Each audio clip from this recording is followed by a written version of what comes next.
സംസ്ഥാനത്ത് വയോജന നയം ശക്തമാക്കണമെന്ന വാണിജ്യ നികുതി വകുപ്പ് പെൻഷൻ കൂട്ടായ്മ സർക്കാരിനോട് ആവശ്യപ്പെട്ടു. ആയുർദൈർഘ്യം കൂടുതലാകുന്ന സാഹചര്യത്തിൽ ആരോഗ്യ പരിരക്ഷ വയോജനങ്ങൾക്ക് ഉറപ്പുവരുത്തണമെന്നും കൂട്ടായ്മ ആവശ്യപ്പെടുകയുണ്ടായി. ഇത്രയും വർഷങ്ങൾ ചെറിയ മുന്നോട്ടുണ്ടെങ്കിൽ തന്നെ നല്ല രീതിയിൽ തന്നെ നമുക്ക് കൊണ്ടുപോകാൻ സാധിക്കുന്നത് നിങ്ങളുടെയൊക്കെ സഹകരണം കൊണ്ട് മാത്രമാണ്.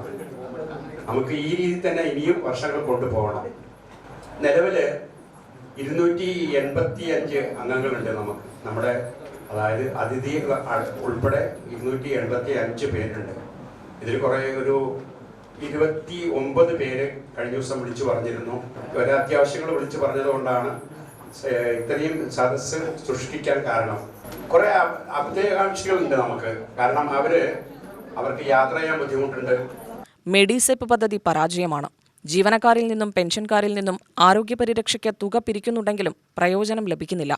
പെൻഷൻ പരിഷ്കരണ കമ്മീഷനെ നിയമിക്കണമെന്ന ആവശ്യവും വാണിജ്യ നികുതി വകുപ്പ് പെൻഷനേഴ്സ് കൂട്ടായ്മ ഉന്നയിക്കുകയുണ്ടായി. Convener V K Thankappan, Puthur Ramakrishnan, K C Aravindakshan, K G Somanathan എന്നിവർ സംസാരിച്ചു. അംഗങ്ങളുടെ കലാപരിപാടികളും അരങ്ങേറി. UTV news, Palakkad.